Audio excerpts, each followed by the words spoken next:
جو عورتیں یا بیویاں تو یہ کہتی ہیں نا کہ ہمارا شوہر جو ہے وہ ہم پہ غصہ جو ہے وہ نہ کیا کرے،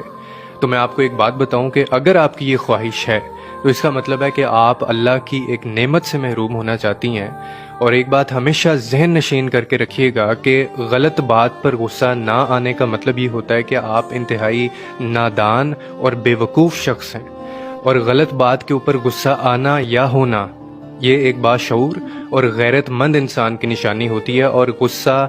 آنا اور غصہ کرنا یہ دونوں بہت الگ باتیں ہیں، اب چاہے اس میں مرد ہو یا عورت ہو۔ اور مجھے ایک بات آج تک سمجھ نہیں آئی ہے کہ جب بچہ غلطی کرتا ہے اور باپ اس کو اس کے اوپر ڈانٹتا ہے یا غصہ کرتا ہے تب حلال یا حرام کے فتوے ہمیں نظر نہیں آتے۔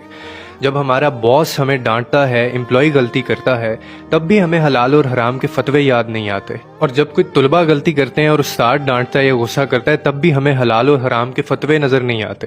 لیکن جس دن کوئی شوہر اپنی بیوی کو ڈانٹ دے یا روک ٹوک کرے اس کے اوپر، تب ہمیں سارے حلال اور حرام کے فتوے بھی یاد آ جاتے ہیں، اور ہم اس کے اوپر یہ لیبل لگانا شروع کر دیتے ہیں، اور ہم پھر یہ بھی بھول جاتے ہیں کہ یہ وہ شوہر ہے جس کا شریعت نے درجہ باپ سے بھی بڑھا دیا ہے، استاد سے بھی بڑھا دیا ہے، مجازی خدا بنا دیا ہے،